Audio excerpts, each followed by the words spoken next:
RogueCon 23. That's right. It is here. It's not back. It's here. It's the first one. Join the ultimate celebration of digital content with its creators, passionate fans, and industry experts. It is all happening in downtown Waco across multiple venues, January 20th through the 22nd of 2023. Now, if you want to go, you got to get tickets, and tickets are on sale at RogueCon23.com. That's RogueCon, RogueCon 23.com. Be there. I'm going to be there. Everybody's going to be there. Let's go.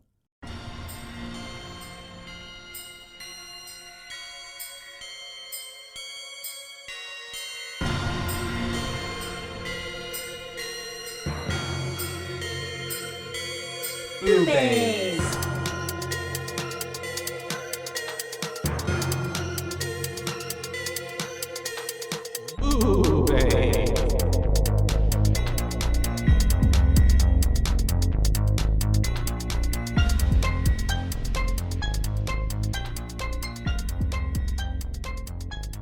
Well, hello. And hi. And welcome to BooBaes. I am Caitlin. And I am Joshua. And we are your hosts for this spectacular, fun time of blood today.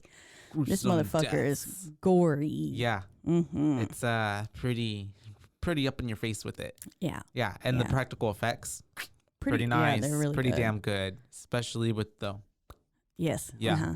Yeah. Yeah. I like that part. with the S word Yep. part. But yeah. And what are we covering today, Caitlin? We are covering the 2006 remake of Wes Craven's 1977, Mm-hmm. The Hills Have Eyes. The Hills Have Eyes. Dun dun dun. Bum, bum, bum. And they also have mutants. That's right. They sure do. They with are those eyes. people who are, we're in a living in a place where nuclear testing had occurred. Mm-hmm. Mm-hmm. Yeah. So the opening of the screen, it like tells us from 1945 to 1962 that there were 331 atmospheric nuclear tests conducted by the U.S. government, and that they deny any genetic defects that have occurred.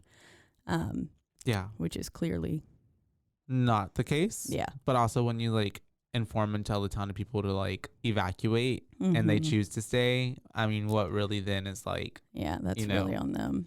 honestly. So in 1945 in New Mexico, there was it was the world's first nuclear explosion.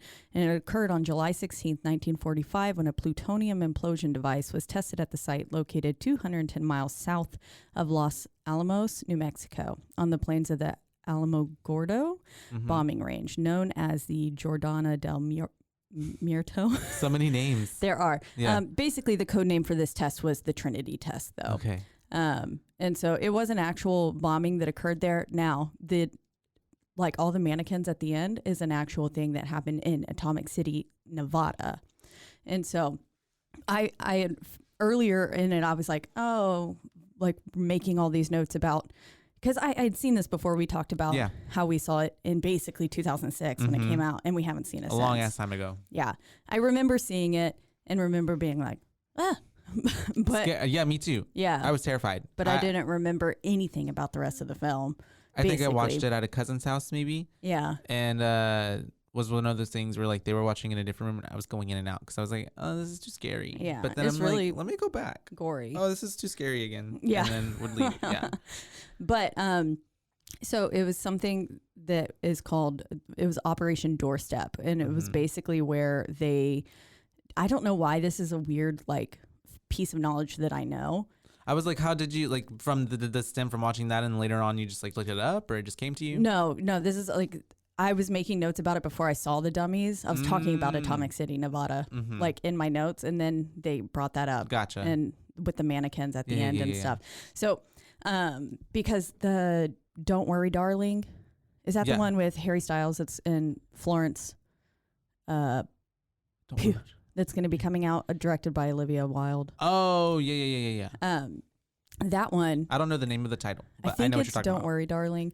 I was watching the trailer for that, And while I was watching it is when I uncovered this memory. I was like, it kind of is giving me these vibes of like this nuclear test site that happened in Nevada. And I was telling one of my employees about it, and I was like, look at all this. And she was like, why do you know this? And I was like, oh no. But what happened? What was it?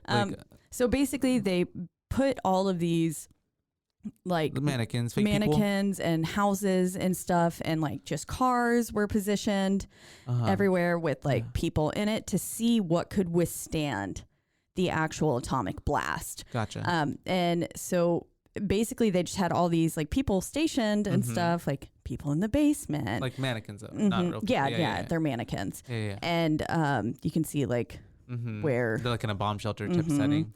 And so then like there's the after effects too, where they've like all been blown up and they're like knocked over and stuff. And so a lot of the scenes that were happening towards the end of the movie were really giving me these, and we'll have to post some of these pictures on our Instagram because it's super cool. And I wish more people knew about it because it's fucking wild.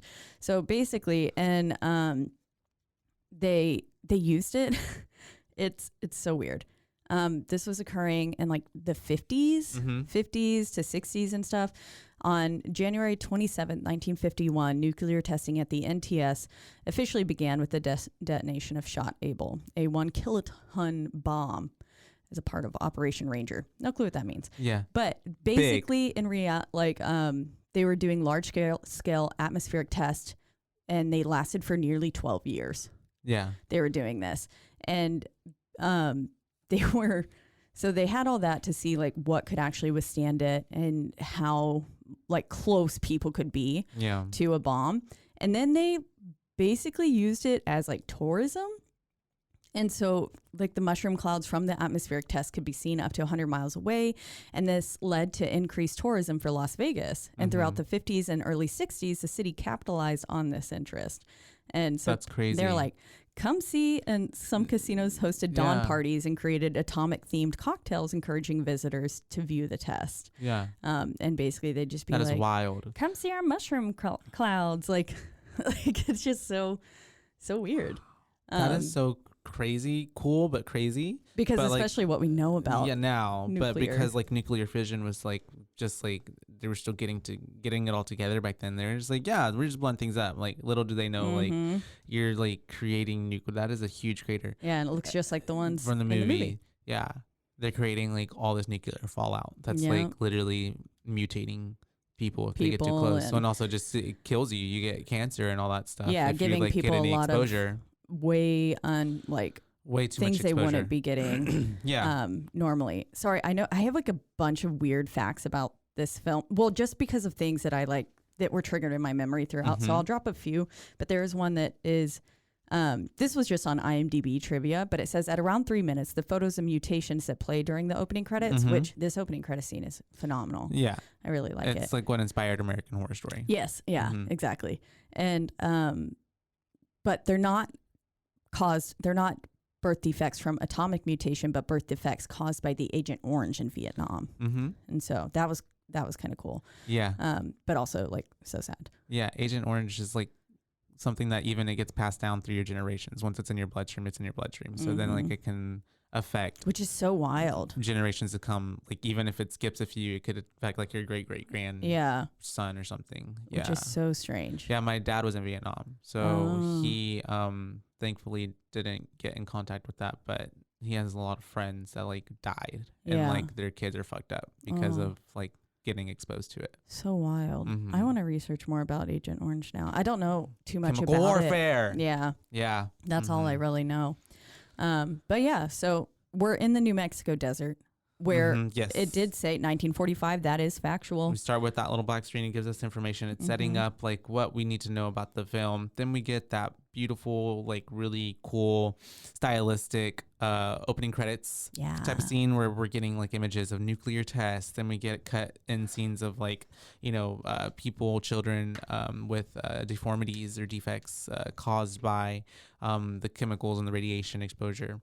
And then after that in sequence we get okay, that's where it was. It was during that opening sequence they were putting the mannequins in, and I was like, that was where I was like, oh, these mannequins are inspired like this off of this actual town. Wait, before that cool opening sequence even happens, that person that jumped out and got that, I don't know, radiation worker scared the shit out of me. Yeah, no, it was a quick jump scare. Because right before that, we kind of get these government officials. It looks like they're trying to like get back something, or it was a fish or something. The water was green, and this Godzilla. That's they were how trying it to formed. collect samples, and they end up getting killed. Yeah. And they've got super strength. We figure out later, I think it's Lizard who killed them. Lizard's the one with the like tooth. And then I think definitely Homeboy that was in there with Lizard in the trailer. I think he was there too, because he was just whapping him around like they were a rag doll. Is wild. Yeah, apparently with radiation exposure, you get not only the deformities, but superhuman strength. Yeah. And like the ability to not die. Yeah, I was like, half of these, he gets stabbed and it's just like, okay. Yeah, literally. And then other guy gets blown up and he's just still like alive. Yeah. And so after the opening sequence, we get this dude. He's in this like he kind of reminds me of like what the harbinger of death would be in all movies, you know, at this gas station, and he's looking for Ruby. He's calling out for Ruby. Yeah, and I was like, who the fuck is Ruby? And he's going around everywhere. He's looking for her, calling out. He goes as far as to like going like over this like trespassing area, and you can see not cross, even whatever. there that the rocks and stuff are green they're different too. colors. Yeah, and different colored. And he ends up going into like the opening of this cave and a little mining talking shaft. to saying Jupiter, right? Yeah, or someone Jupiter, and he's like, and all these the characters of the town or whatever, they all have like, it's like Jupiter, Lizard, Ruby, goggles, yeah, Ruby. Pluto, I think, was one at one time. Yeah. So, yeah, I don't know what. Who knows why? Yeah, I don't know what the correlation is, but they all have just like those. Because none of these people really looked like a lizard or in space, like yeah, planets. I don't know. And then Ruby. I don't know. Ruby. Yeah, like, I mean, it was fitting that she got the red jacket. Yeah, for sure. Poor Ruby. Yeah, poor Ruby. She deserved Ruby more. for justice. Justice for Ruby. Thank Ruby you. for justice. That's like, could you imagine? Okay. And so he's basically getting back to the whatever gas station he's at, and he's saying like he doesn't want to do this anymore. He's tired of whatever. You kind of get the sense of like he's working with someone and he's just like, I don't want to do it. And then you see a bag on the front porch of whatever his place is, and then he takes it anyways, and he's like, well, you know what? Might as well. It's already here. Just let me see what's in here. And so obviously he's been getting, I would say, like compensated with like jewelry and all the things that they steal from all the people that end up like getting murdered. That they really don't have any use for. Yeah. And I mean, even so, what would he have any use for it? He it makes no sense to me. He is pretty far out. Like, what was the motive? Because I'm just like, what would you even, what do you spend your money on? You're just living out here in squalor. A weird shack. Yeah. And did you see his shirt? Like all that like brown, like just like sweaty. It looked like he'd been wearing that for days. Weeks. Yeah. It was gross. That's not his only t-shirt. I would have just taken my shirt off. Right? At that point. But it's the way that, and I know his house stank. Oh, it had to. And he don't smell it though. So gross. Yeah, he's so used to it. It was so weird, the like juxtaposition between the front little store, because it looked like organized, but you could tell it wasn't clean. Yeah, there was like a thick layer of dust over everything. Yes, and how do they do that? How to fake dust, like just like whoosh, like maybe they've got, because everything like kind of like almost like a fire extinguisher, but just with dust, and it's brown colored. Yeah, and I know everything in there was either fake or expired as hell. Oh yeah, I know. Whenever homeboy Bob takes the water, bottled water. Yeah, I was like, oh, Bobby, don't drink that. Probably poisoned. Yeah, I was like, probably got some tincture in it to make them fall asleep. Yeah. Which is not the case, but that is a missed opportunity from them if they didn't do that. Just poison everyone. And so, anyways, he can't do anymore. Going through the bag, finds an ear. A bloodied up ear. And then, like, it's still bloody. And it's got pictures. It's got earrings, piercings. Right? The piercings, yeah, all over it. And then he pulls out a picture with a woman and a man, and the girls. You can see all the piercings in the ear, so you know it's her ear. It gives very fresh when he puts in like pictures of the girls with the meat. Yeah. Like, here you go. Here's what you're getting. Yeah. It looked like an Olsen twin in the photo. I was like, is that an Olsen twin? I didn't pay too close attention to it. It could have been. It probably was not. No, but it could have been Elizabeth. It could have been. But when she was younger, maybe. Yeah. I don't know. And so then we have the family showing up, which we have our main family, the Coopers. No, I'm just kidding. They're not the Coopers. Oh, I was like, is that their last name? I don't think we never got a last name. Yeah. So we did. Bob, Ethel. We have Lynn and Doug. And Brenda and Bobby. And Little Bobby, big Bob. Also a baby named Catherine. Yes. And 2 doggos named Beauty and Beast. Which is very fitting. How cute. They were very cute. And anyways, when there's dogs involved in a scary movie, something's going to happen to them. And so anyways, we have them kind of pulling up. Big Bob. The Big Bob comes out. He's getting some gas. That crazy dude who runs the shop, who was yelling to Ruby and all this earlier, comes out and is being very kind of a little cryptic with them, I would say. Not cryptic, but like at one point, I think Doug or Bobby asked him, like, you got cell service out here? And he's like, nope, sure don't. Or, and then you're not going to. And because they said, Doug was like, I sell cell phones. So he was like, you're not going to find any customers out here. Yeah. Kind of thing. And then someone asked him, like, isn't it illegal to smoke by a fuel pump? And he's got this, like, fat ass cigar in his mouth. And he's just got this little laugh that he does. Like, oh, my God. He's unhinged. Literally, very much so. Yeah. Clearly, he keeps just making these weird comments. Excuse me. And so after that, I think they're what? We get to figuring out that it's Bob and Ethel's 25th silver reunion wedding anniversary, and they're on vacation. But before they were going to San Francisco, right? Yeah, San Francisco or San Diego, one of the Sands in California. They wanted to stop, basically, I think it was more so Bob was like wanted to take the scenic route and like see the desert and stuff. And everyone else was like, why the fuck are we out here? Like Doug, oh God. Man, Doug really redeems himself for me, but at the beginning of this movie, I was like, shut the fuck up, Doug. You're being a little fucking bitch. Yeah. Like, and you're being disrespectful. He is. Like the way that, the dad was being a fucking dick to him too. Yeah, but still. But I was like, dude, don't. Oh, and also because he's taking it out on Lynn as well. Yeah, the way he talks to her. Like, it's also like not, Yeah, because he was like, get me this, get me that. And I'm like, dude, get your own fucking jacket. Bitch. Like, do something. Yeah, and there were moments at the beginning Lynn was trying to be so sweet. And I hated Doug at the beginning. Me too. I second that. But I do agree. He was like, why can't we fly like normal people? I would have been like, yeah. Or at least because even the guy's like, you sure didn't take the fastest route to get there. Yeah, I know. Like, and then also too, like going through the hot desert, you're in this like setting with like traveling with family in general is just like not fun sometimes. And that's so many people. That's too many people. Yeah. That's what I mean. It's too many people, opinions. So, like people are gonna be fighting, getting on each other's nerves. It's hot. Yeah, because the AC was out in the airstream. That's right. Oh. Ooh.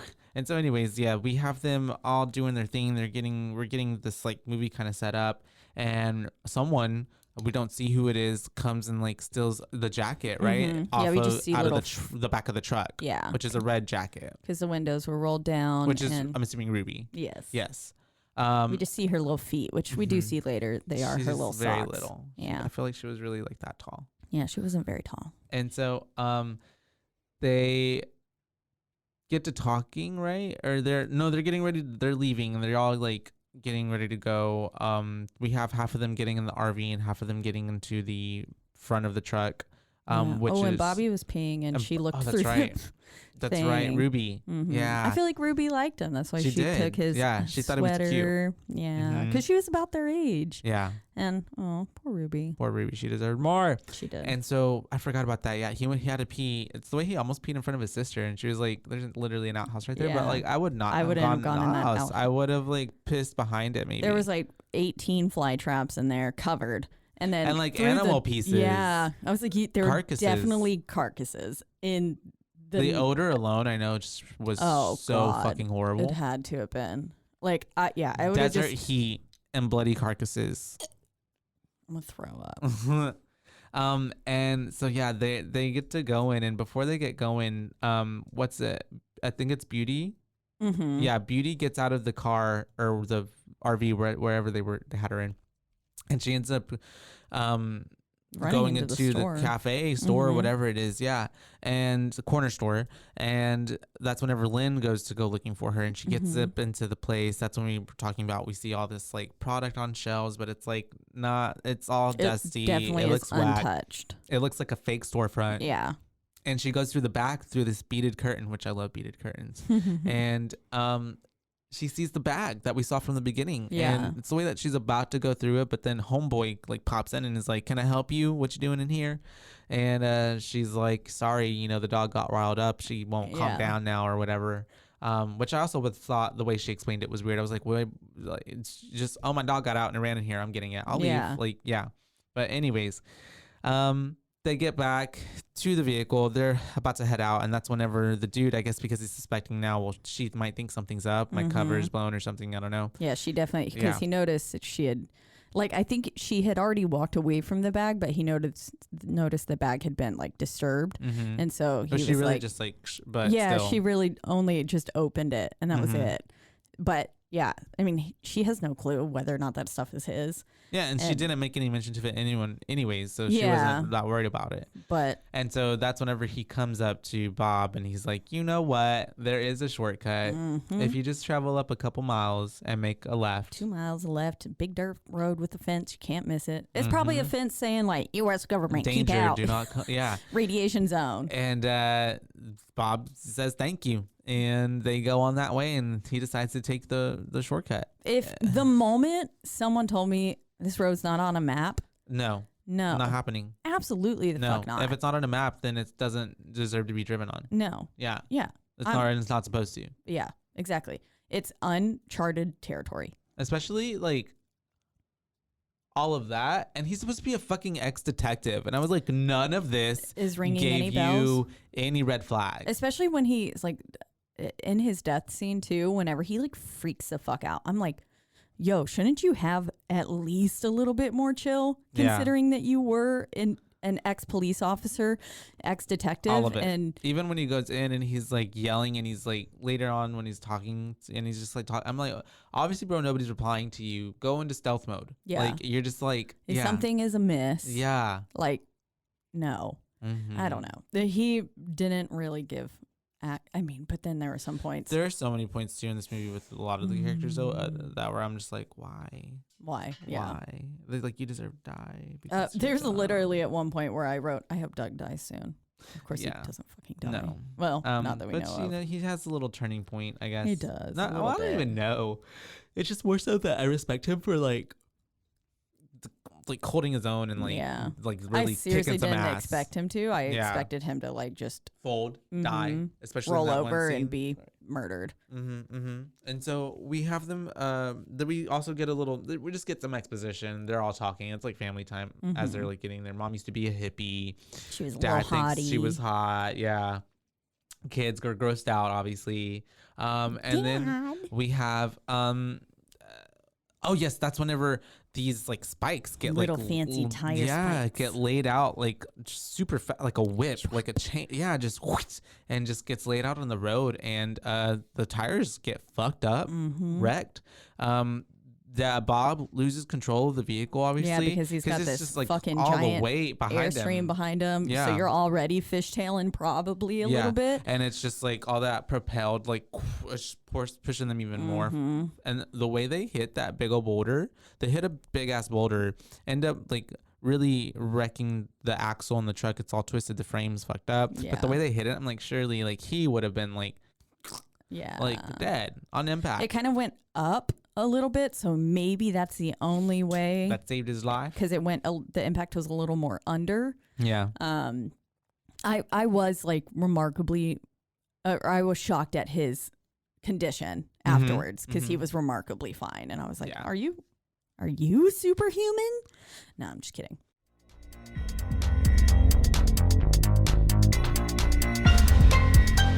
And now, a word from our sponsors.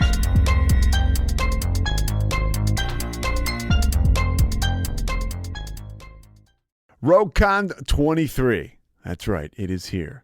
It's not back. It's here. It's the first one. Join the ultimate celebration of digital content with its creators, passionate fans, and industry experts.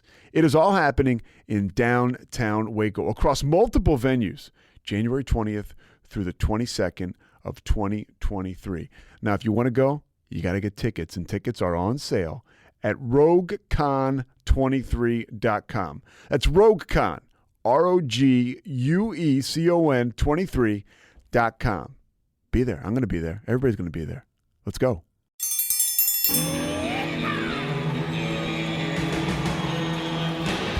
Hi, I'm Hank. You might remember me from a show called King of the Hill. Check out a King of the Hill rewatch podcast. These boys ain't right, but they are funny. Find the podcast anywhere you get your podcasts or at roguemedianetwork.com. I tell you what.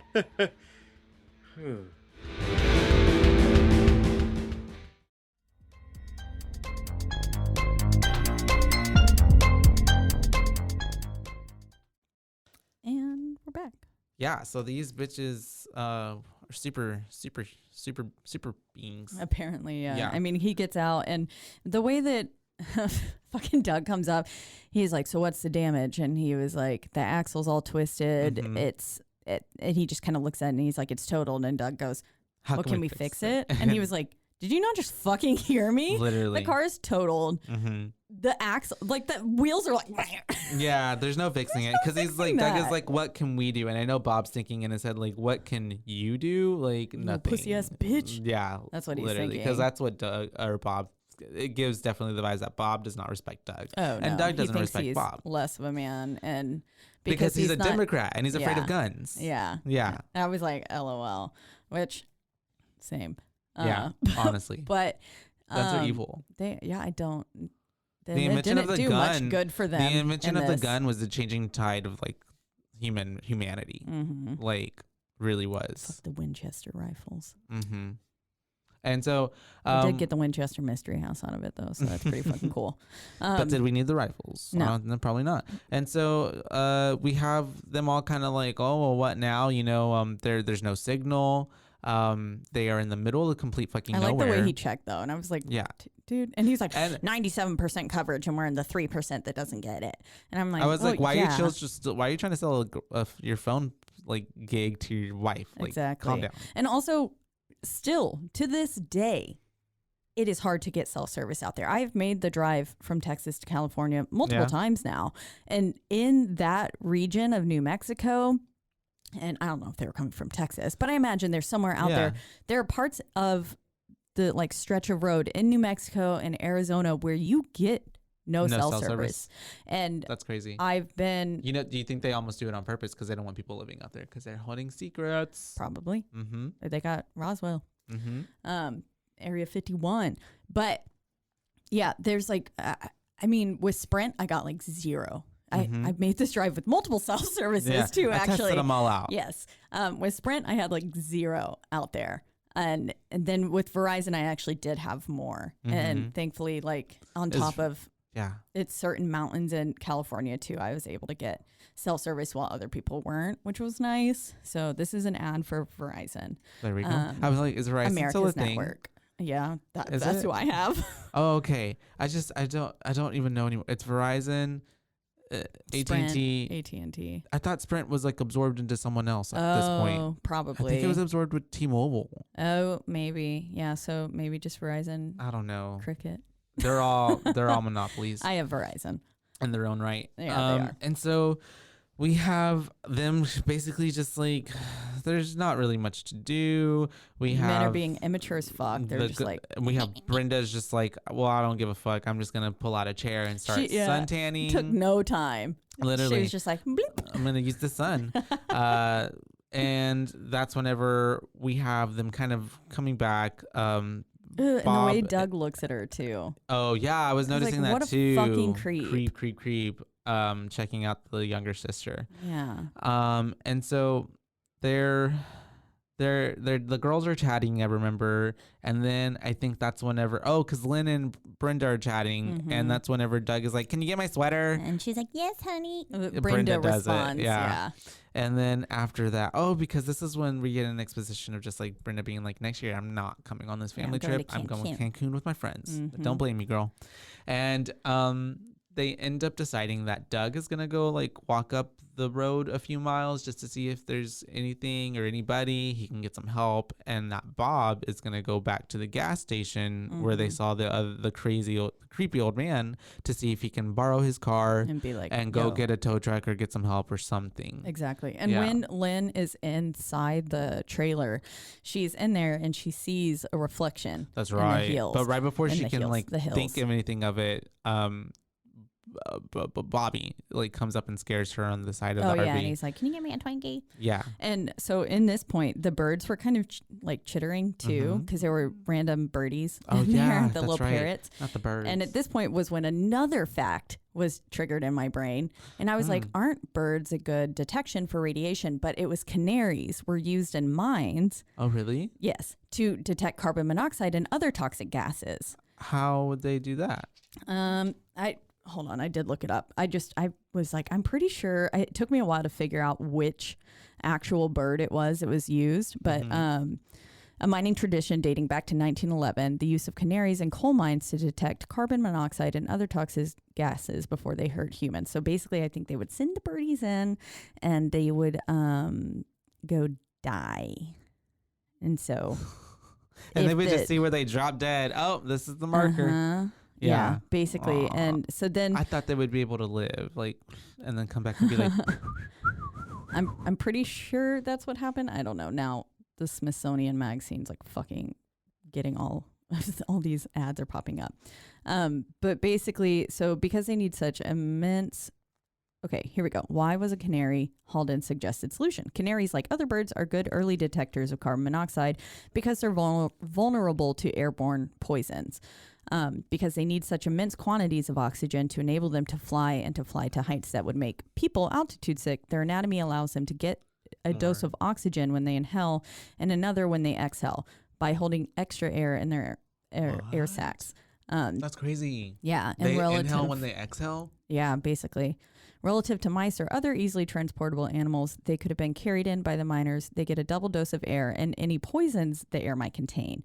So miners would get an earlier warning because they would basically die. And then be like, oh, little chickie's dead. Stop. Don't go any more forward. Step back. Wow, that's crazy. Yep. Poor animals. You know, animals really be getting like used. They really do. Humanity. So sad. Because even in this movie, I was like, this dog better be getting paid. And I'm like, but wait, paid actor. how do you even, the owner's just making bank off this dog. Like That dog better they have better the buy most hella Lux-like. hella treats, like Louis Vuitton, everything. like everything's warmed, Gucci treats. like warm blankets, like a warm pillow, like This doggy's got its own Hermes has scarf. an assistant that just literally pets it all damn day when it's not working. Rolls over, pet my belly, feed me. Well, don't feed dog grapes; they're highly Peanut butter. toxic. Yes, Peanut butter, feed me peanut butter. literally. But yes. Aw. Anyways, And so we have the brothers left in charge. Ha ha ha. Dad is like to Brenda, don't make fun of your brother. yeah. And they have a little moment where they're kind of having a picnic-ish outside of the RV. Mom, and they two prayed sisters, before they prayed. left, which was so silly. Yeah. It was like that's not going to help you. Not at all. And Sorry. so then we had them having their little picnic, because we have the exposition of just like, you know, but Bobby makes a really like inappropriate joke, I guess, about mom and rattlesnakes and Freud, and like I guess that means she likes dick. And then we have Beauty gets loose again, because they got out initially whenever the car broke down, and you think after the first time that Bobby had to go round them up, they would learn to tie them up. Yeah, especially, I mean, because this is technically the second time, because Beauty got out once earlier in the beginning. Yes, and so like tie your fucking dogs up. It's not working out. And so we have Beauty running away. Bobby immediately goes running after her. Also, why does this motherfucker have two shirts on? and the pants so low and the belt and his whole look the whole time I did not care for. It was very reminiscent of the time. Super duper was 2006ish. Yeah, I definitely wore that in middle school and stuff when I was a tomboy. I just couldn't get with it. But you know me, I also like tight fitting clothing and shorts. Also I would have taken one of the shirts off at least. And it's hot. Yeah, because it's too hot out there. And at this point, he's collecting a little sweat thing like the other creepy dude did. Yeah, on the front and the back. Yeah, literally. And so he ends up finding Beauty, unfortunately, pretty fast. They were working fast. He finds Beauty, and he is immediately is emotional because like, oh shit, she's dead. But then when he goes in like further inspection, he's like, oh, this is fucked. She's like basically gutted, completely gutted from from jugular to what is that called, from like in Scream whenever they're like whenever you're like anyways, got a fish. She's nothing's in her, and it's and just she the looks pelt. like she had been lying out there for days. The way her body was like already I don't know, I guess it was the mixture of blood and dirt and sweat from the other people, but she looked like matted. Or Beauty. When she looked so pretty right before, she wasn't very beauty. She was anymore. a good doggo. And so, he ends up freaking out because he's like, what the heck? And so he starts running. Did he hear someone or he see something, right? Yeah. So we get to see a flash of someone running by in his red sweatshirt. So who we know is Ruby. Yeah. But, we don't know it's Ruby yet.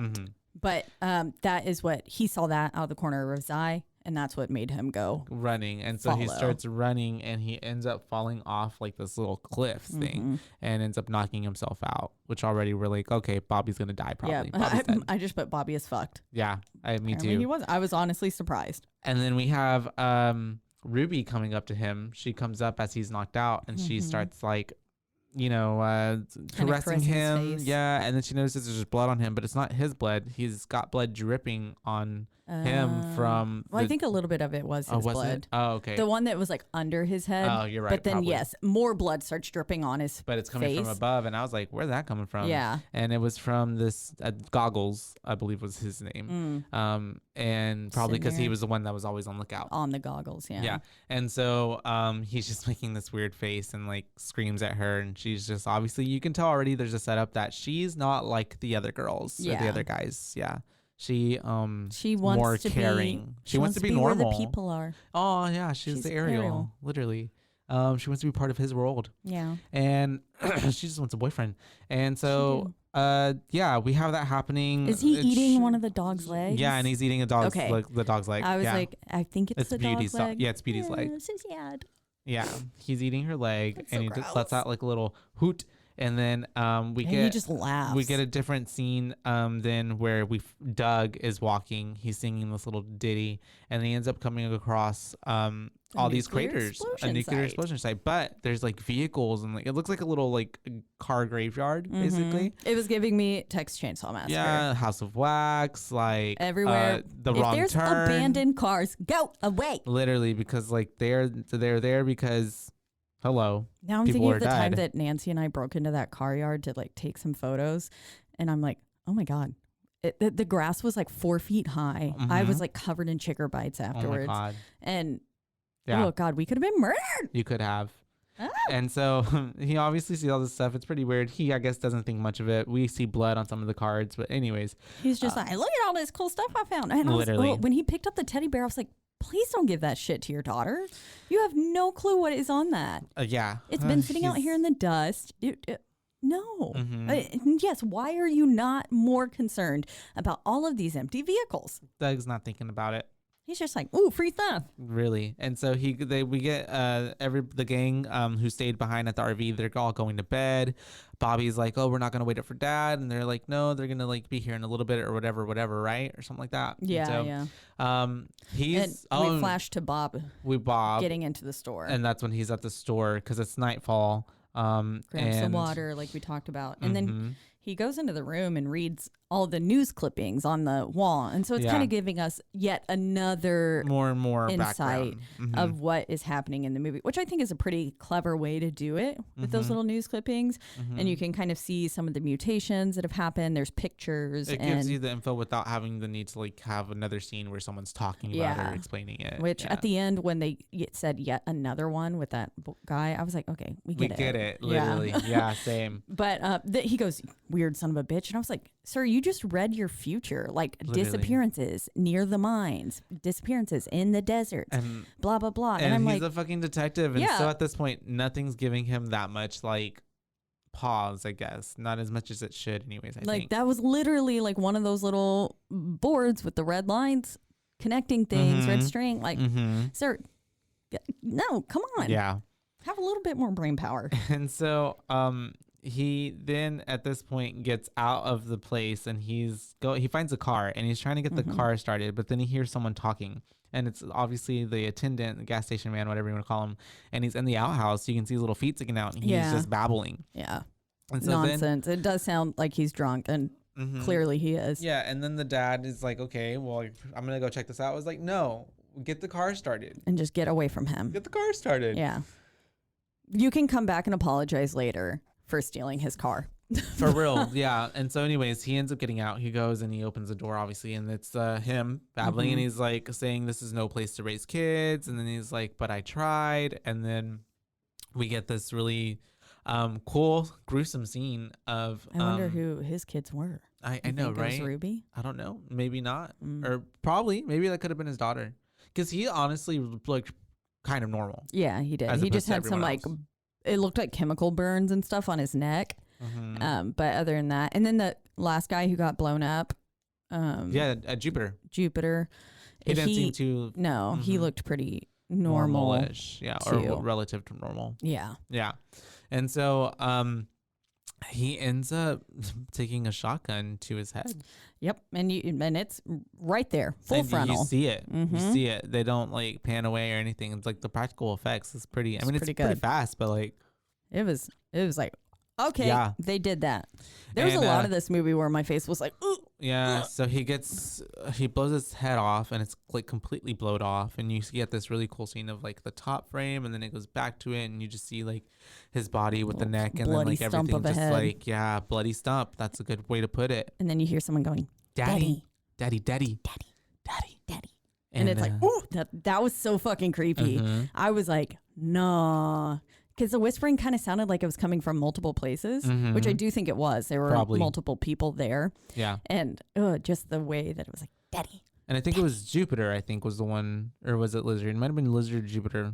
Probably both there, but I think. Yeah, I remember at one point they were like, Pluto, give me that gun and stuff. And Pluto, so here, according to Pluto was the guy who gets stabbed in the neck, the big guy, superhuman strength. And then that is so funny, that the irony of them calling him Pluto when Pluto's like the smallest planet. Yeah. And he was like the biggest one there. Lizard was the guy with the like tooth brought up at the end. Goggle was the one with the nose kind of thing. And Voldemort nose. Voldemort, yeah. Papa Jupiter was someone. There's a Papa Jupiter. Cyst was someone. Maybe Cyst was the one with the thing on his, like the back brace. Oh yeah, possibly. There's Big Mama, Big Brain. Small deformed child. Oh yeah. Jupiter. Yeah. He was the one with the long hair who got blown up. Papa Jupiter. And anyways, so we have, you don't really get to know their names really too much. No, yeah. And so we have this is where he completely loses his chill though. He's like shooting into the dark and I'm like, bro, you are wasting all of your bullets. That happens a lot in this movie. Yes. Yeah, which Bobby does it too, and I'm like, so many times. Stop! Like it's the way that he starts shooting when he's like not even like he's running away and he's just shooting behind him. Yeah. Like I'm like, bro, if you're gonna do that, turn around, get one good shot. Like. And then wait for him to be right in front of you, like because they're obviously not stopping. Yeah.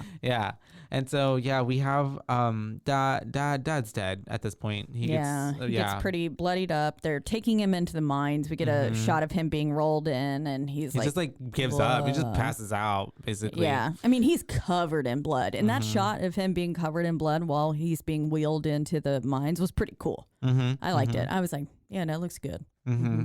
There's a lot of stylistic choices for this movie. Yeah. Which is basically just a gruesome bloodbath. But we have then them back at the back at the RV setting there.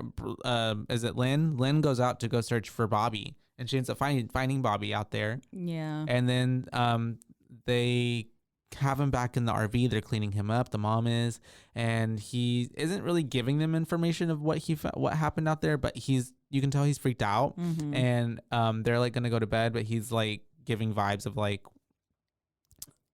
freaked out, but he's not telling them what. They're kind of like, what's wrong with Bobby? And they said that they heard like weird breathing on the radio. That's right. And stuff. And it's like, why are none of you taking this more seriously? Yeah. Like Bobby's really the only one that's kind of being like, there's something wrong. Yeah. Which of course he's not sharing all the information, which is a mistake on his part. Because I feel if he would have shared that at that point, maybe something different could have happened. I don't know. Yeah. Maybe, probably not though. And so and then we have him outside. Beast goes and finds Beauty. Yeah. Because Beast gets out. Beast gets out, goes and finds Beauty. That's so sad. He's like whimpering. This is where I put, I hope Doug dies soon. I don't know what he did, but I just hope he died. Well, he came back, and that's whenever Bobby almost shot him. Oh, yeah. And then he's like, put that damn gun away. And then Doug gives them like the teddy bears and like all these things. And is like, look what I found. I think that's why I was like, I hope he dies. Yeah. Because I was like, it was like, he's like, oh, I guess they used a big old crater and like as a dump. Yeah. Sure. And then the way he spoke to Bobby and was like, it was just kind of degrading, not degrading. He was just talking down to him. Yeah. And it was, I don't know. He was annoying the fuck out of me. Because then he's like, Bobby's like, I think he also said something to Lynn. That I was like, probably. No. And he's like, I want to wait for Dad. And Doug's like, well, if he's not back by midnight, we can go looking for him. So anyways, they all try to go to bed. I don't understand how any of them are sleeping in that situation. I don't either. Bobby is not sleeping at all. It's the way that he's like shining his light on his mom. Yeah. I'm like, okay, because you can't point that anywhere else. I would have been like, you little fuck, stop. And then because you could see her eyes kind of twitching too. And so at that point, he hears a bark. And so he thinks it's Beast. And so he goes out and he's like calling for Beast. And he gets a pretty good while away from the trailer. And the bark turns into like laughter. Because it wasn't Beast barking. Yeah. It was one of the people. I don't know who it was. And because he just kind of ran off and left the fucking door open. And then Pluto gets in the trailer.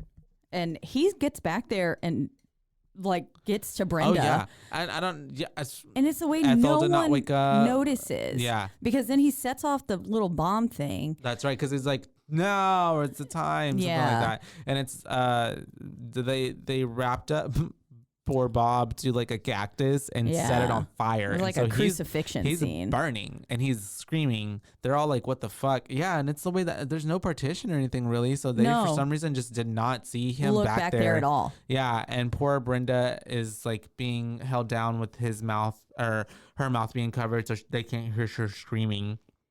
And he's like making like really gross like looks at her and like pulling up the blanket and looking at her area, her no square. And we have them all freaking out outside because they're like, Dad's on fucking fire. Yeah, Dad just got lit up like the 4th of July. Doug gets a fire extinguisher, but then like his is is like 20 feet away from him trying to extinguish it. I'm like, he's not even close to him from my perspective, at least I thought. And so anyways, I was like, Doug is in cahoots. Yeah. And so that's whenever all that, it's like, it's pretty chaotic. Yeah. Scenes. And Lizard slips in during all this chaos. And this is where he bites a little birdie's head off. Yeah. He bites the birdie's head off. That scene was like, what? And then we have him. He pours the blood in his mouth. It's gross. And we have him going over to Pluto and is like, you have to be a man. Pluto's in like almost pretty much R word to Brenda.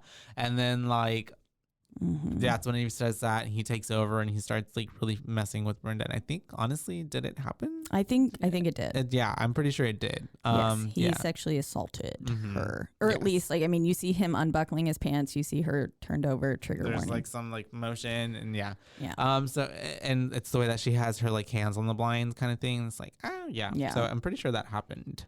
And so we have and then Lynn walks in because she hears she finally hears some screaming. The baby. She And hears the baby baby. cooing. That's right. Crying. And so then she goes over there and she's like, oh my God. And she sees all that happening. She then fights back a little bit. Yeah, she does have some fight. Yeah. And then it's the way that she does end up stabbing Lizard. But oh God, he was like licking her face, and then I think he was like sucking her breast. Yeah, he was literally sucking the milk out of her breast because she was breastfeeding earlier. Yeah. So he is getting And that breastfed. was fucking the mom walks in gross. with the rock, but it's like, what are you gonna do? And he ends up shooting her, and she like flies back Yeah, she into does. the back of the RV. Boom. Yeah, and mama. mom's fucked. And this is where Lynn stabs him. Yeah, Lynn stabs him in the foot. That's right. But then he like gets the gun and shoots her in the head. Mm-hmm. So it's And that pretty scene fast. was, I mean, it painted the walls. Oh yeah, that's a pretty gruesome scene because even at the same time you have poor Brenda watching everything. Her mom and sister be murdered. As she just like got like sexually assaulted. And everybody's pretty much dying in there. I was so upset because Lynn was like the only one who was kind of actually like trying to doing do something. stuff. Yeah. And so, but that gave very Lynn's character. Yeah. Like I was already like, this family was edged out pretty much from the get-go. We got Lynn, the oldest, like responsible child. Then we have Bobby, the like middle kind of rambunctious, trying to prove himself child. And then we have Brenda, who was just a little brat. She's the baby. Yeah. And so we have basically then Doug and Bobby are like, oh crap, something's going on at the trailer. And then we have Lizard and the screams. Pluto coming out with Brenda, and he tries to shoot Brenda, but the gun doesn't go off. He's out of bullets. And he goes, I'll come back for you. Yep. And then it's pretty much they end up running away, and Bobby's trying to shoot at them, but he's not hitting them at all. And then basically they're kind of freaked out because then they end up getting into the trailer. Mom is dead. Lynn is dead. Well, she's not dead yet. It's a fake death. She pops up. Oh yeah, you're right. Mom is shot. Yeah. And then Lynn is like pops up. How the fuck she was still alive? I have no clue. And then she dies. But people do survive actually. Like there are it's like many cases where people survive being shot in the head, where just the bullets enter and exit without hitting any of the major spots in your brain, and you can live. That's it's crazy. wild. Yeah. It's like certain receptors in your brain that once those are hit, you're like, I mean, any like your prefrontal cortex, I think, will. And it did look like it was more like here, maybe. It was like through the top left of her brain. And so we have then Doug realizing that the baby was taken away, and they're all kind of like, what do we do now? What do we do now? And Doug's like, I don't know. And then Bobby wants to go out, and he's like, you're going to get killed if you go out there. Just, we have to have a plan. And then this is where we get Beast killing Voldemort. Beast and I was like, kills Goggles. And then we have. Then we're back in the RV. We're watching the mom die, and it's really fucking sad. Yeah. Because she's like, did everyone go to bed? Then, is Big Bob home yet? And is Lenny sleeping? Like, she's like, I need delusional. a blanket. It's cold. And she was like, you're so sweet. I understand why Lenny loves you. And I was like, oh my God. Yeah. This is really sad. She was acting for her life she there. Was. She had to get the rent paid. Yep. And so she died. And then I believed it. They're all like, wow, yeah, it was a really believable death scene. And then that's whenever Bobby loses his shit. Yeah, that's the time. My bad. Bobby loses his shit. He's like, he wants to go out there and do something about it. But he's like, I don't fucking care if I die. Which is like, well, yeah, same. I wouldn't in that situation either. I'd be like, I've just watched all of my family get massacred. My dad lit on fire on a cactus. Yeah. Mom gets shot through. She just died. Sister shot in the head. Like, nah, fuck this. Yeah. But Doug is in like, we need a plan. We can't just go doing that. You're not going to last like 3 minutes out there or something like that, he said. And so we have them kind of regrouping, I guess, in a sense. But then that's whenever they hear, not too long after that, they hear something outside of the... Yeah, it's a radio. The radio, that's right. They hear someone radioing. Hear the radio, and they're like... saying goggle. So they go out there, and once again, he Bobby is bullets. wasting bullets shooting through the trailer. They go out there, and that's whenever he picks up the damn freaking arm and he gets the little radio thing, and then they think they hear something under the trailer. Bobby shoots again, but then Beast comes out, and they're like, oh my God, Beast, such a good boy, thank you for coming back. And then we hear them talking, the crazy people talking over the radio, and that's whenever, which I don't get why Bobby or Doug did it, because I'm like, why would you? It could have been an asset to like hear them and know what their plans are, but yet he gets on and he's like, why are you doing this to us? What do you want from us? And so now they know that you know that you're listening to them. And then they put the Catherine on the line. Thing, and you just hear their baby crying. They're just fucking with him at that point. Here you go. Catherine wants to speak to you. And so that's whenever they come up with the plan. Bobby and Miss Brenda are going to stay back at the RV. And Doug's going to go, he goes off to find them with Beast. And I just don't understand what he expects to do with like a bat and a gun. I don't know. Against however many people. Whatever he has been seeing, no clue. But he's already, two people were, well, I guess he didn't see the two people in there though. But I mean, ultimately you hear other people on the line. You could hear multiple people talking. You're walking in blind. Yeah. And you have, And you're one person up against however many people who clearly are quite skilled at killing people. Yeah. Because they killed 3 of your people already. Like, would you have separated? I don't think so. No, I think we should have all stuck together. But I if feel like my baby was out there. But I feel like they would have been a liability as well if they would have walked on with like 3 people as opposed to 1 person in stealth mode. Yeah. Like, if that makes sense. But I don't know. I also don't feel like if they would have gone, he would have ended up in the cooler. Yeah. No, I don't think so. Also, he wouldn't have ended up in the cooler if he would have just took that free kill, but he didn't.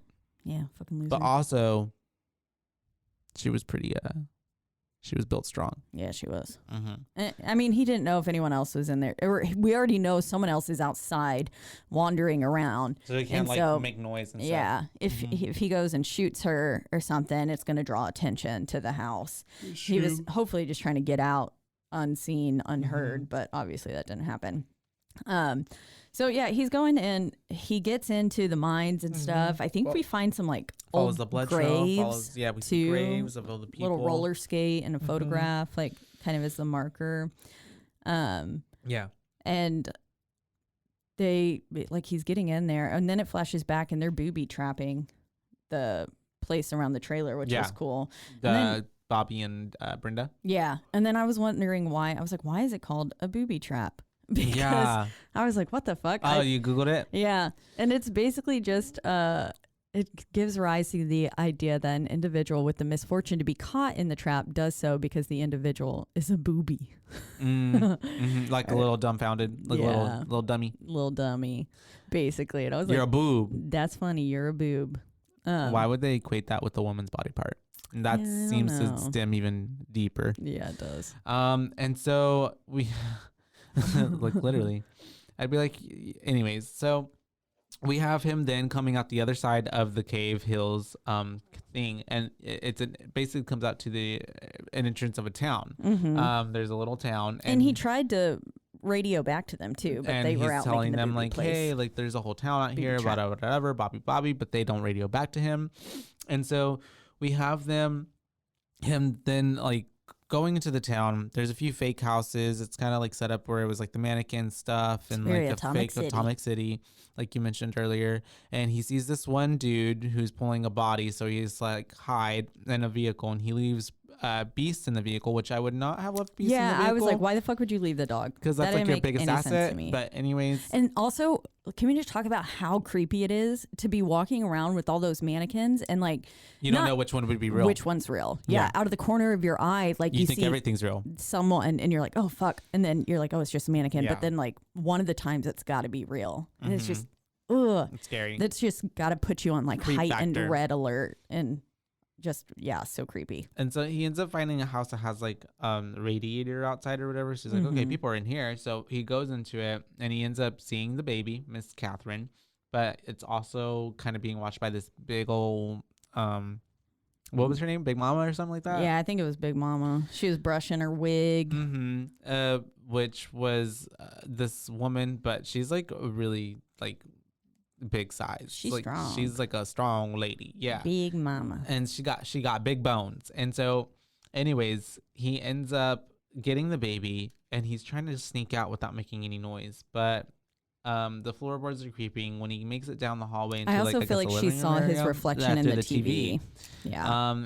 He ends up getting knocked out by her. He just makes it and he turns and he's like and bam. And so then we have Doug waking up in a cooler. Mm-hmm. Yeah. And he's in there with other body parts. He lights a match and he's like freaking out because he then sees everything around him. And oh God, it is so gross. I know it smelled something foul in there. It was so many just like legs and like body pieces cut up, blood, a head by his head, and it's not that even a also pretty gave head. me it also gave me very Texas Chainsaw Massacre vibes. And he ends up freaking out so much that he's like hitting the top of it, and he ends up able to get out and break out of it. Did something happen before that? Because they're like cutting. No, yeah. I mean, so it had flashed back to the trailer, but and stuff, there's not much. But yeah, it's just them making more booby traps. The fishing pole came in handy because at one point Lynn had said, "What are we going to do with a fishing pole in the desert?" And they made it was part of their booby trap. Almost, yeah. And so we have the Doug getting out, and he comes across. He hears someone singing the Star Spangled Banner. Yeah, and it's ugly wheelchair dude. He sees Bob at the end of the table with the flag in his head, sitting there like with the family. This again gave Texas Chainsaw Massacre vibes. They gave me House of Wax as well. Oh yeah, and yeah, someone's singing the Star Spangled Banner, which it's always so creepy when someone takes a song that's supposed to be, not that Star Spangled Banner is like happy, but like a child song, and then turns like evil. Yeah, basically. And like it's such a song that's in like commonplace with us. I mean, here in America, and so then to hear it in this setting is like, oh fuck. But yeah, then he turns the corner and we see the guy in the wheelchair, Big Brain, I think, or something. But I was like, yo, this guy was in Star Wars. It is Big Brain. Look, he looked like this Bib Fortuna. Oh, I get what you mean. When I saw it, I was like, this motherfucker was in Star Wars. Yeah, and it's the way like, he was so gross looking. And so it's him. That's his evolution look. And so we have the dude is then giving him more information of like, your people destroyed our city and like exposed us to nuclear whatever. So this is why we kill you. And it's like, this fucking Doug had nothing to do with that shit. Like at all. Come on. Stop blaming them. This was blame yourself for not fucking getting out. And your family, your parents, because this was also from the 40s. So it had to been like his, I don't even know. Yeah. And why, I'm sorry. What's so important about the mines? Like, why do you have to stay? You could have moved. You could have moved. You weren't that poor. Yeah. You weren't all that. No. And I'm sure they were offering lots of money to relocate people. It's the thing about people. They just don't want to leave their fucking property. It's so stupid. Like when like hurricanes and all that shit happen, people are like, no, I'm going to stick it out. This is my home. I'm not leaving it. Like, get the fuck out of there. Literally.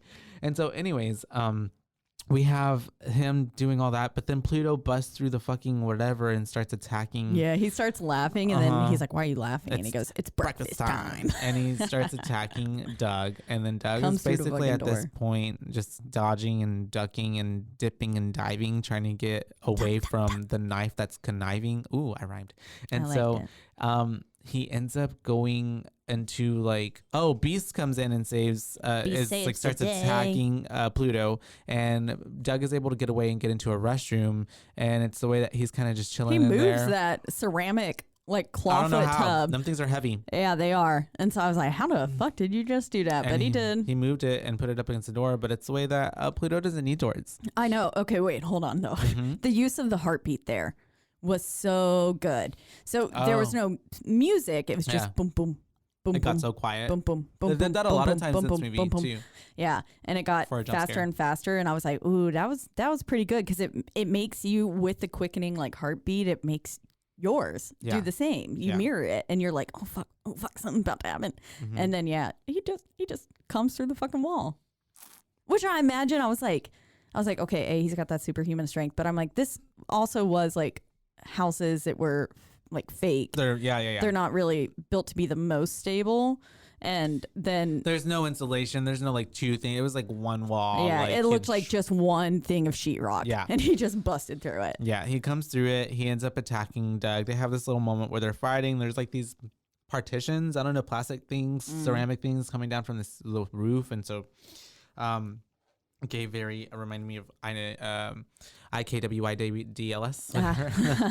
And so he ends up being able to because he has his bat. It gets snapped in half, but he uses the snapped half and like stabs Pluto. But right into tummy. Pluto is big mad after this. Yeah, and is like, oh, you really want to play, and just starts throwing Doug around, and it's pretty brutal. And he pulls it out too. He just kind of it's the way that after he stabs him, he just kind of stops and he looks at it, and then he just grabs it and is like, pulls it out, and then at that point, Doug had a really failed opportunity to just like and like run with him against the wall, and then like as he's like then dip, I don't know, and Austin honestly too like grab the pickaxe, but I don't know. And so then Doug's getting just ravaged pretty much. He is thrown around, getting just the life kicked out of him. Like he literally picks him up by the foot and just like a rag doll him through a wall, window, and he falls through glass and then like onto the floor and table, I don't know. And so then he gets underneath the table. We get his fingies chopped off. Yeah, his fingers chopped off. Pluto is pretty much got him, where he wants him. He's about to like slice his neck, but then Doug is like, playing into the like victim, and he's like, please don't kill me, please don't kill me. And he looks like he just gives up. That Pluto is like really relishing in it. And then as soon as like Pluto kind of takes like a second too long to do a final blow and is distracted, Doug gets just like Lynn with the screwdriver. He gets the American flag that he pulled out of Doug. Or no, it was a screwdriver. Yeah, he gets the screwdriver, stabs it in his foot. And then Lynn had stabbed Lizard in the leg, I think. That's right. And he stabbed him in the foot. And Pluto screams, and he's like, "Oh my god!" And then that's whenever Doug is able to grab the American flag thing from Bob's head. And he stabs what's his face Pluto in the back of the neck, right, all the way through. Yep. It comes through. You get the end of the flag poking through, like the end of the flag pole per se. It's like one of those little ones. It was on Bob's. It was on the car. The car. Yeah. It was on the truck at the beginning. So it's one of those little ones. And it's like a stake almost. Yeah. Stabbed through the neck, and then the flag's just like. Yeah, flap on the back. And then we have him grabbing the pickaxe, I think, at that point or something, and he triple taps this motherfucker on the head, which is perfect. Perfect, beautiful kill. He ends up killing him. That's whenever the little big brain is like, "Whoa, killed the baby," and he sends that order. And then Doug, I guess, doesn't see the big brain as a threat, so he just like walks out. But then we have Beast coming, and dental dude. That's what I kept calling him. Oh, dental dude. And then even though I think it was like a back brace, but it also kind of looked like that dude. Yeah, dental. Well, and we get Beast killing the dude in the wheelchair. Oh yeah. And then we have after that, Doug is out there and he ends up killing that dude with the back brace. Yeah, he whacks him in the leg with the knee, and then he gets the back, and then he gets the tiny axe side to the face. He flips it around. That was a cool scene. I was like, okay, hell yeah. Because at this point I was like, okay, Doug's being going pretty off. Badass. Doug is like at this point like, nah, I'm done. I'm finding my baby, bitches. For real. Y'all are all fucking with me now. Telecommunications is about to get your ass. Yep. And so we then have at that point, what happens? So this is, that's where, because after that is when Big Brain says like kill the baby and stuff, and he says Lizard kill the baby, and then I saw the red jacket and Ruby, and I was like, wait, is that Lizard? And then no, she was thankfully stealing Catherine. That's right, the baby, and Lizard was like, get out of here, blah blah. Yeah. And she replaced the baby with the pig. With the pig that they found at the beginning, I believe, at the gas station. Gas station, yeah. And so then we have her running off with the baby. Lizard's like, "Oh fuck!" and Ruby. Yeah. And then we have, why do I have Mom got taken? Who's Mom? I don't know why I have Mom got taken. Oh, she was stolen. That's right, because they're back at the RV. Mom's body gets taken by Jupiter or someone. And then we have... Oh, and before this, too, he had walked into that room, and it's got the little scene with the kids going, Mister, would you play with us? I would have shot them kids in the head, TBH. I would have shot them in the head. I would have, that was a cool scene, though. I would have... It's the way that... No survivors. They need to be taken out because they're all doing something bad. Yeah. Even the kids. And so... But yes, they're back now. Yeah, they're going to grow up to be bad, probably. Yeah. But the booby trap's going off, and that's when we see that Mom's been stolen. And, they see some motherfucker eating her. Yeah. Bobby sees Jupiter eating her, and then he ends up running back to the RV, and that's whenever they get And this Jupiter. is where he's running like that. shooting behind him with not even looking like a dumbass. Yeah. And then we have him finally, they're in the RV, and then Jupiter attacks, and they're when able. he throws that axe, and it almost. I thought he was about to die. Yeah, I was like, oh fuck. Whenever we saw him winding up, I was like, oh, there goes Bobby. Yeah. And then it just missed him. Just barely.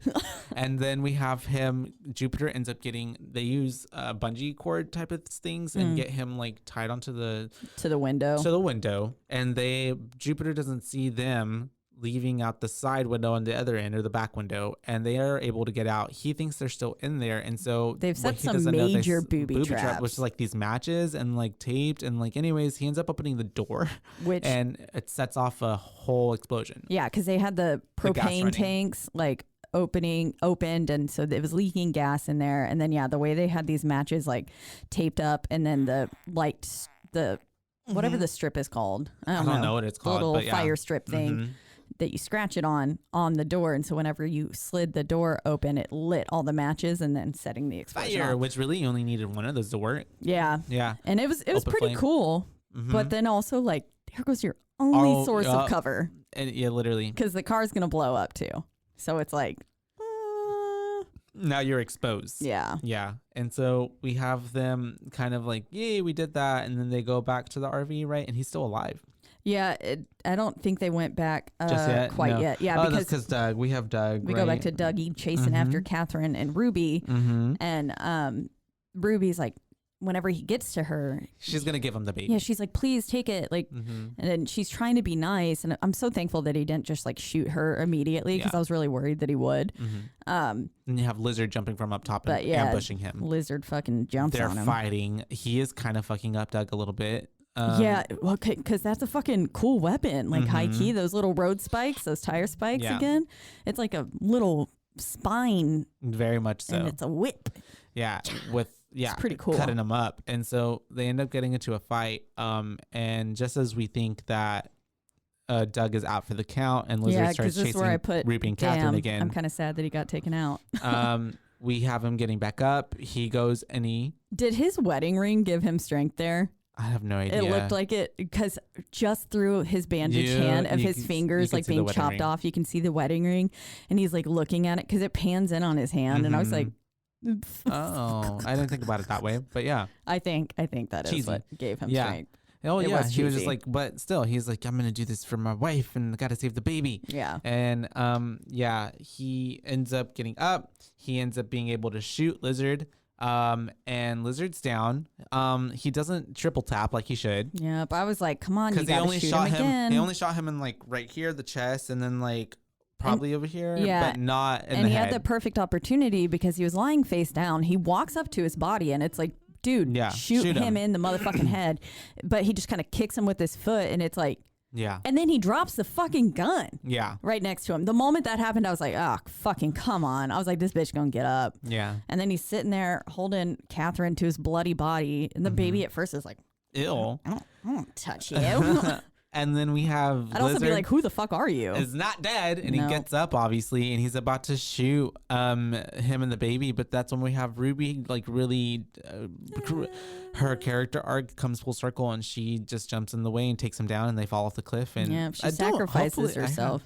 Hopefully she's not dead. She did land on top of him. Yeah, she did land on top of him. So hopefully maybe she's just unconscious. And we'll wake up later. That's what I was hoping for, too. Poor Ruby. Yeah. And then we have him being able to get back to and this Brenda is where Bobby. It had gone back, and we see that homeboy's still alive. Oh, that's right. They end up killing him. Well, Brenda does, because she's like, fuck you. Yeah, she was like, yeah. I loved it. I was like, get him, Brenda. And then we have Doug coming back with the baby. Like through They're the all flames. Reunited. Yeah. He's got the dog Beast. And which I'm like, did he go back to get Beast on this leash? I guess. I don't know how that even happened. And then we have them being reunited. It's like we think, oh, yes, we're out of the woods. But then we get pan out, and they're still being watched. Yep, by some goggles. And I was like, that's a good ending. I liked the way it ended. I love one that leaves you not knowing what the fuck's, like, if they made it out or not. And still being watched. And then the credits were really good. Yeah. Like with the red, and I really like that, like, kind of bluesy, old time, like, kind of country song. And it was really good. I was like, oh, these are actually some pretty nice credits. I kind of wanted to keep watching, and then I was like, oh wait, I got to get here. But yeah, that's The Hills Have Eyes. Hills Have Eyes, 2006 version. Pretty fucking cool. Yeah. I think it was a pretty good movie, to be honest. Yeah, it's what pretty would you give it? gruesome if you don't mind the gore, but like other than that, it's because honestly, the whole time I was honestly anxious. I was like, oh yeah, no. I was like, oh, don't, come on, wait, do something. Yeah, like I was on the edge of my seat. I was too. I would give this movie.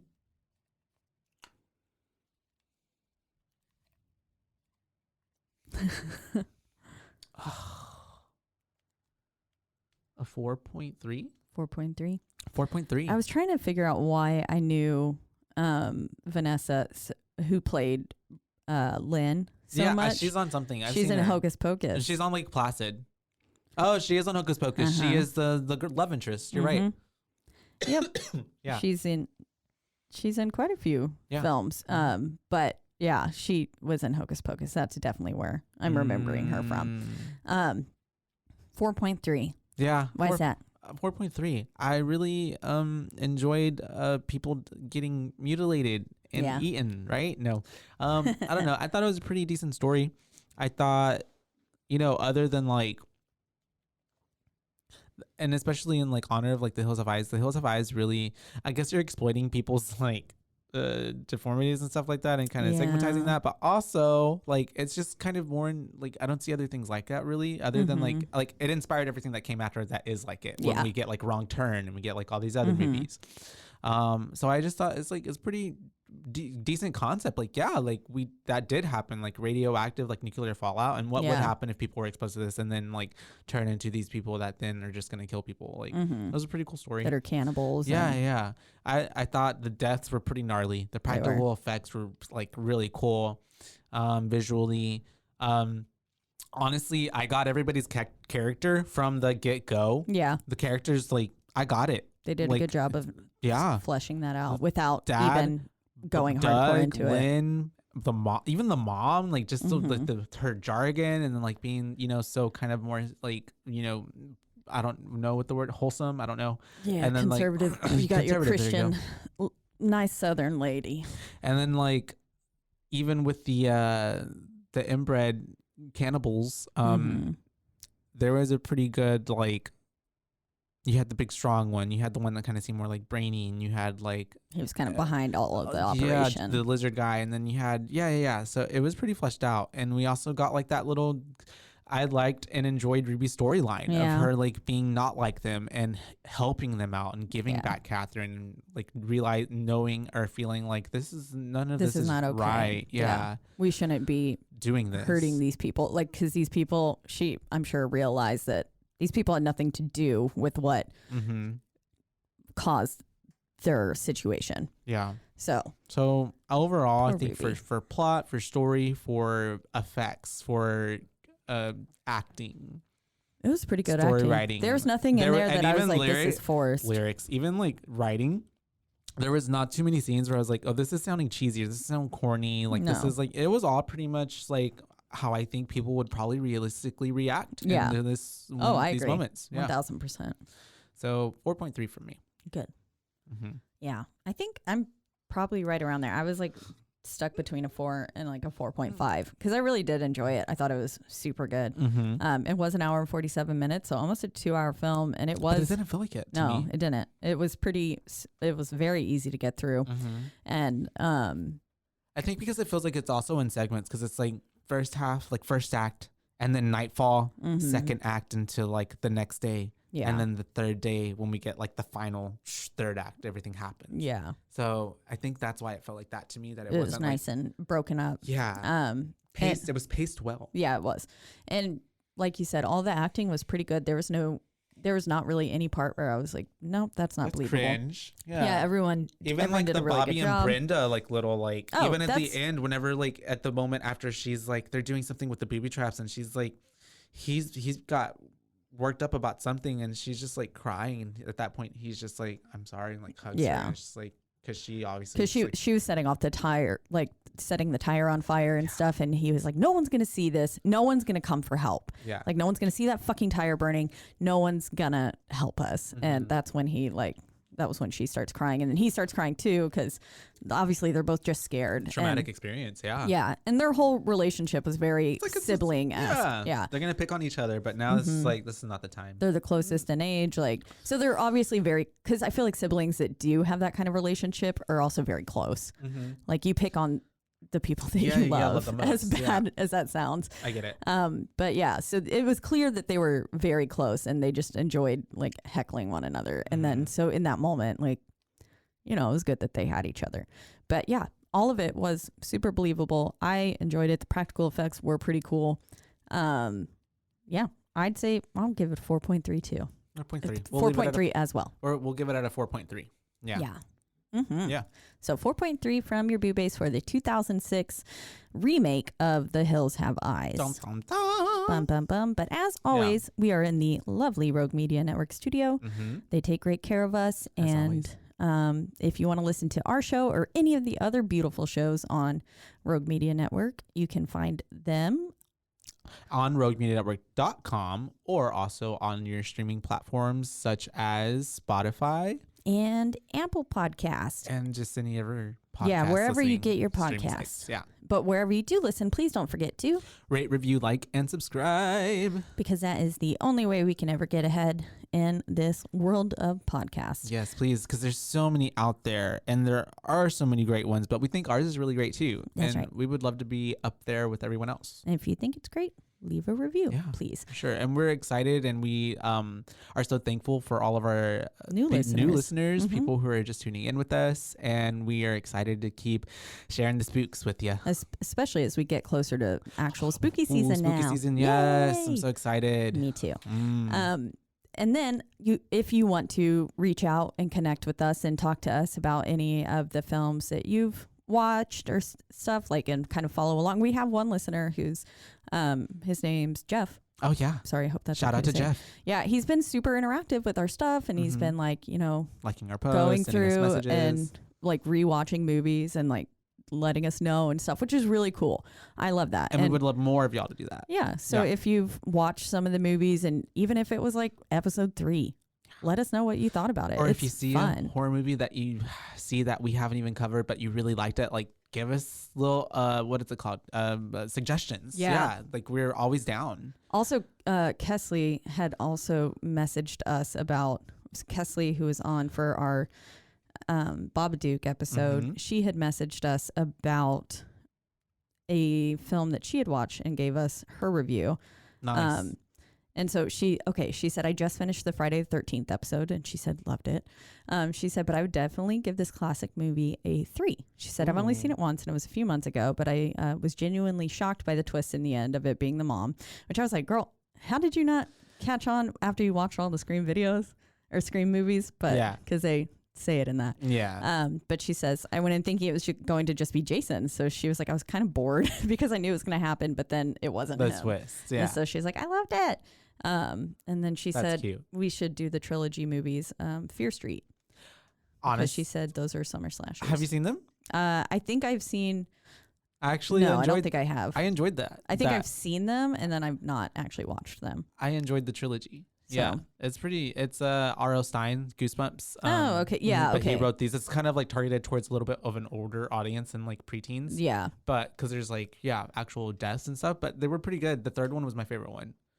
That'd be fun. Because the first one set in the 90s, the second one is set in the 80s or 70s, I believe, and then the first one is set in like the 17 somethings because it's like it goes back. It's okay, really, that would be fun. but they all tie into each other. I love that. That's really neat. That's exciting. Yeah, we could do like a 3. We could end our summer series with like a 3-part and then pop. You want to do that? We'll see. Yeah, because I looked it up. Summer doesn't end until September 22nd, so we have we got some time. More bitches. episodes. Yeah. So we're gonna watch the first episode of the first movie of the Fear Street trilogy. Then next. I think we're gonna do something before that, and then we'll do. And then we'll do the 3. Okay. Yeah, because I think the way the timing is lined up, we still have like this many episodes before summer's over. Oh, okay. Yeah. So we've got quite a few. Yeah. 6. 6. Yeah. Okay. So we'll let y'all know what we end up recording and stuff for the next one. Sure. But again, you can follow us and figure out what we choose to record next and let us know your thoughts on that film on our one social media platform that is Instagram, and that is at BooBaes Podcast, and that's BOOBAES because they're your BooBaes, not your BooBapes. That's right. And yeah, please reach out. We really love hearing from y'all. And we're so thankful for all the new people who've come. Mike just texted me the stats, and it's exciting. That's awesome. There's quite a few people. So thank you guys. Keep a lookout. It really means the world to us that you're listening. And we can't wait to give you more spooks in the future. So until then, bye, baes. Bye, baes.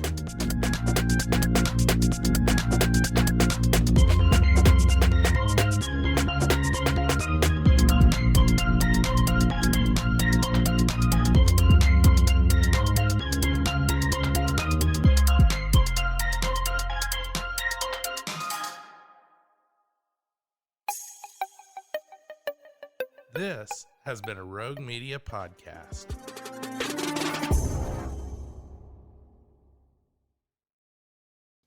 Join the ultimate celebration of digital content with its creators, passionate fans, and industry experts. It's all happening in downtown Waco across multiple venues on January 20th through the 22nd, 2023. Tickets are on sale now at roguecon23.com.